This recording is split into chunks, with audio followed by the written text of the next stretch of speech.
Harper Audio presents Peculiar Ground by Lucy Hughes-Hallett, read by Jake Curran, Peter Noble, Lucy Hughes-Hallett, Leighton Pugh, Maggie Ollershaw, Anna Bentinck, Juanita McMahon, Rachel Atkins, and Adjoa Andoh.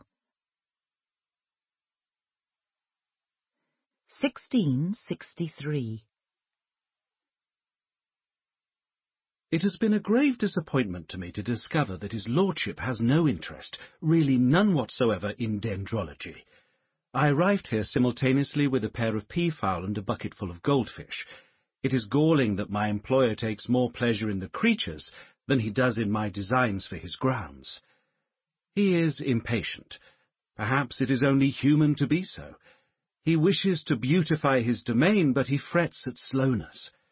When we talked in London and I was able to fill his mind's eye with majestic vistas, then he was satisfied. But when he sees the saplings reaching barely higher than the crown of his hat, he laughs at me. "Avenues, Mr. Norris," he said yesterday evening. "These are sticks set for a bending race." The idea having once occurred to him, he set himself to realizing it.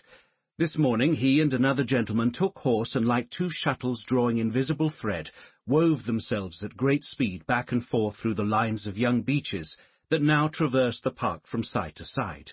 There was much laughter and shouting, especially as they passed the ladies assembled at the point where the avenues, I persist in so naming them, intersect, the trees forming a great cross which will be visible only to birds and to angels.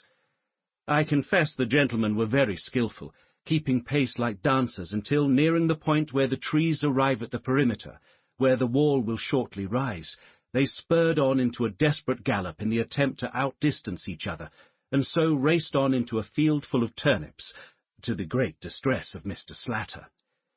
These are my lord's trees, his fields, and his turnips. Like Slatter and his muddy-handed cohort, I must acknowledge the licence his proprietorship gives him, but it grieved me inordinately to find that 11 of my charges, my 800 carefully matched young beeches, have been damaged, 5 of them having the lead shoot snapped off. I attended him after dinner and informed him of the need for replacements. Mr. Norris, he said, "it is hard for you to serve such a careless oaf, is it not?" He authorized me to send for substitutes. He is not an oaf, though it pained me. I took delight in the performance of this morning.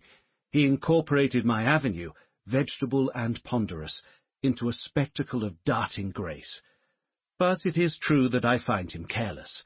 To him a tree is a thing which can be replaced by another thing like it. Is it lunacy in me to feel that this is not so? We who trade in landscapes see the world not as it is, but as it will be. When I walk in the park, which is not yet a park, but an expanse of ground hitherto not enhanced but degraded by my work in it, I take little note of the ugly wounds where the earth has been heaved about, to make banks and declivities to match those in my plan. I see only that the outline has been soundly drawn for the great picture I have designed. It is for time to fill it with colour, and to add bulk to those spare lines. Time, aided by light and weather. I suppose I should say as well, aided by God's will, but it seems to me that to speak of the Almighty in these days is to invoke misfortune. It is more certain and less contentious to note that water also is essential. Of the people who manage this estate, my most useful ally has been Mr. Armstrong, chief among my lord's rangers. For him, I believe, the return of the family is welcome. He is an elderly man with the hooked nose and abundant beard of a patriarch. He remembers this house when the present owner's father had it, and he rejoices at the thought that all might now be as it was before the first King Charles was brought down. I think he has not reflected sufficiently on how this country has changed in his lifetime, not only superficially, in that different regiments have succeeded each other, but fundamentally. It is true that there is once more a Charles Stuart enthroned in Whitehall, but the people who saw his father killed, and who lived for a score of years under the rule of his executioners, cannot forget how flimsy a king's authority has proved. Armstrong and Lord Woldingham talk Sample complete. Ready to continue?